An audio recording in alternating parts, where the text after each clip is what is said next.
Bismillahirrahmanirrahim. Assalamualaikum warahmatullahi wabarakatuh.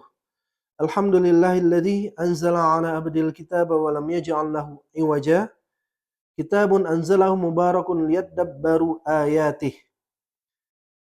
Wa sallallahu ala nabiyyina Muhammadin wa ala alihi wa sahbihi ajma'in.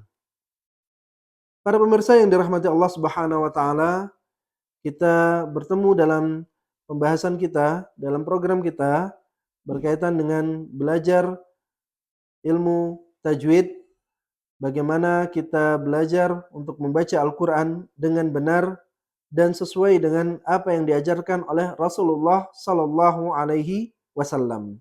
Mudah-mudahan pertemuan kita Allah berikan keberkahan, Allah berikan kemudahan, dan Allah berikan ilmu yang bermanfaat dalam kegiatan kita kali ini. Pemirsa yang dirahmati Allah Subhanahu wa taala, berkaitan dengan ilmu tajwid, ada beberapa hal yang perlu kita ketahui. Yang pertama adalah mengenai definisi dari ilmu tajwid. Kita sering mendengar ilmu tajwid atau program tajwid atau program tahsin atau hal-hal yang berkaitan dengan itu. Ya, tajwidul Quran, tahsinul Quran, dan segala macam bentuk-bentuknya. Nah, kita perlu belajar sedikit terkait dengan apa definisi dari tajwid Al-Quran.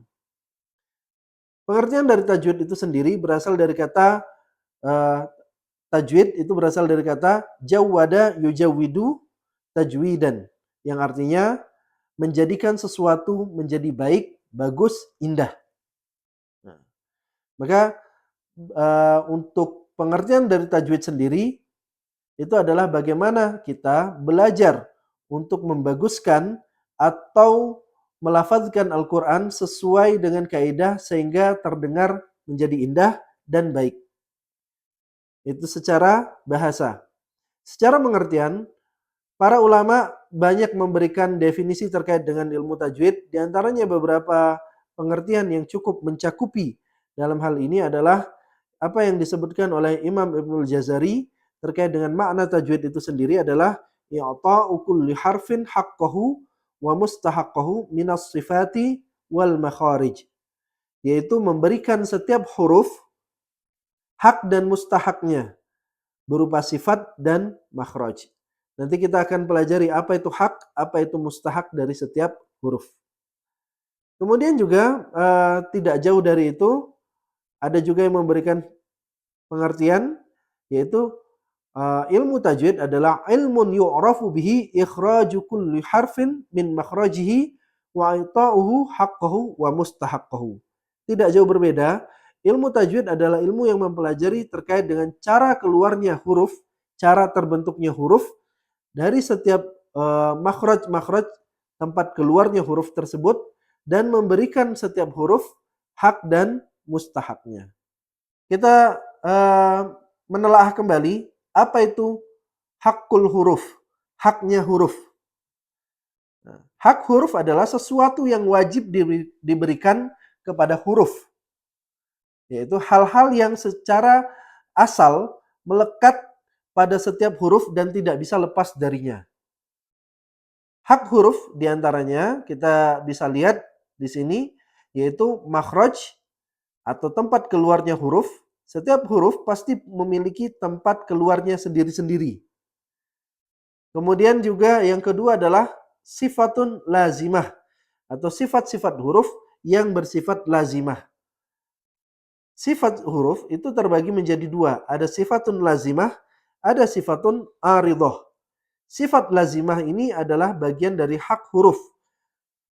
Sifat-sifat lazimah biasa kita kenal dengan sifatul huruf secara umum itu setidaknya ada 17 sifat. Sama seperti makhraj, secara umum makhraj memiliki 5 makhraj utama dan memiliki 17 makhraj turunan. Tidak berbeda dengan itu, sifat lazimah juga ada 17. Kemudian juga ada pula ulama yang menyebutkan sifatun aridah juga 17. Meskipun ada beberapa pendapat yang berbeda-beda masalah ini. Seperti ada di antaranya yang membahas tentang makhraj, itu ada yang membahas 16, ada yang menyampaikan 16, nanti insya Allah akan kita bedah di bab makharijul huruf. Ada juga yang menyebutkan 28 atau 29, karena setiap huruf itu punya makhraj yang berbeda-beda. Karena meskipun misalkan huruf jim, shin, dan ya itu berada di tengah lidah, cara keluarnya huruf itu berbeda. Jadi ada penekanan perbedaan pada setiap huruf. Jadi ada juga yang menyebutkan bahwa setiap huruf itu punya makhrajnya sendiri-sendiri. Sehingga bisa jadi 28 atau 29 makhraj. Tapi mayoritas atau pendapat yang umum yang biasa kita sering dengar, makhraj makhraj secara spesifik atau secara detail, secara khusus itu ada 17. Sifat huruf itu juga ada 17. Meskipun dalam penerapannya ada 18. Karena ada satu sifat yang termasuk di dalam sifat berlawanan, tapi dia di antara dua sifat yang berlawanan. Sehingga di situ terhitung menjadi 3 sifat. Masing-masing ulama berbeda-beda pendapat terkait dengan sifat lazimah ini berapa jumlahnya. Ada juga yang menambahkan beberapa sifat tambahan sehingga menjadi 19 atau menjadi 21.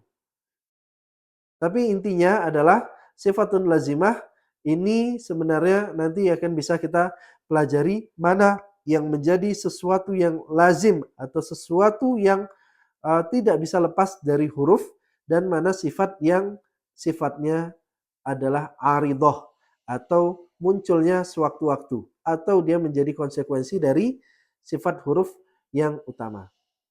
Sebagai contoh di sini kita punya huruf qaf. Huruf qaf makhrajnya berada di pangkal lidah, kemudian bertemu dengan langit-langit atas yang sejajar dengannya, yaitu bagian langit-langit atas daging atau bagian yang paling belakang. Langit-langit atas yang paling belakang, huruf qaf, qa. Nah, makhrajnya berada di pangkal lidah. Sifat lazimahnya diantaranya adalah qalqalah, jahr, dan isti'ala. Meskipun ada beberapa tambahan yang lainnya, diantaranya yang bisa kita kenal adalah sebagai contoh qalqalah, jahr, dan isti'ala. Kemudian itu adalah bagian dari hak huruf yang tidak boleh dihilangkan atau tidak boleh diubah. Kemudian yang kedua adalah mustahak. Mustahak adalah turunan dari hak huruf. Turunan dari sifat-sifat lazimah. Atau bisa kita katakan konsekuensi dari sifat lazimah. Jika suatu huruf memiliki suatu sifat, sebagai contoh di sini adalah gunnah yang ada pada nun dan mim, maka dia berkonsekuensi atau memiliki dampak munculnya hukum ketika dia sukun. Nun dan mim itu ketika dia sukun, maka dia bisa menghasilkan hukum yang berbeda-beda, baik itu izhar, ikhfa, maupun idgham. Kemudian contoh dari mustaq huruf yang lainnya adalah idgham, yaitu peleburan huruf karena pertemuan dari beberapa huruf-huruf tertentu. Baik itu huruf yang sifatnya baik itu huruf yang makhrajnya berdekatan ataupun memiliki kesamaan makhraj. Ini bagian dari mustahak atau konsekuensi dari huruf-huruf yang memiliki makhraj yang berdekatan, mereka terkena dampak idgham, hukum idgham. Sebaliknya pula, huruf-huruf yang memiliki makhraj yang berjauhan, sifat-sifat yang berbeda, mereka terkena hukum izhar. Terkena hukum izhar. Nah, ini bagian dari mustahak atau konsekuensi atau dampak susulan setelah haknya huruf, baik itu makhraj dan sifat lazimah ditunaikan dengan tepat, kemudian menurunkan atau menghasilkan sifat aridoh. Atau secara singkat bisa kita katakan sifat aridah itu adalah hukum-hukum turunan dari eh, makhraj dan sifat huruf yang kita kenal sebagai hukum-hukum tajwid. Di antaranya ada ikhfa, ada izhar, ada idgham, ada tarqiq, ada tafkhim, ada iklab atau nanti ada tashil juga, ada nakol dan yang lain-lainnya. Semua adalah bagian dari mustahaknya huruf-huruf yang sudah kita pelajari. Kemudian ada juga tafkhim dan tarkik karena kondisi huruf. Contoh pada lafzul jalalah Allah. Allah, lam di sini memiliki sifat lazimah berupa istifal, yaitu sifat yang mengharuskan dia dibaca dengan tipis. La, la. Tapi ada kondisi-kondisi tertentu yang membuat dia menjadi tebal. Yang nanti akan insya Allah kita pelajari. Salah satunya berada pada lafzul jalalah Allah. Allah. Kemudian contoh dari sifat lazimah yang lainnya juga nun sukun bertemu dengan huruf-huruf yang lainnya menghasilkan idgham, ikhfa, izhar dan membuat huruf tersebut memiliki gunnah yang lebih panjang daripada yang sebelumnya. Jadi kalau huruf itu berharokat baik itu dhammah, fathah atau kasrah, maka dia pada level terendah memiliki gunnah. Dia memiliki gunnah tapi dengan intensitas yang sangat tipis. Tapi ketika dia bertemu dengan huruf-huruf yang lain yang mengakibatkan terjadinya ikhfa atau idgham bi gunnah, maka gunnahnya ini menjadi lebih panjang. Ya.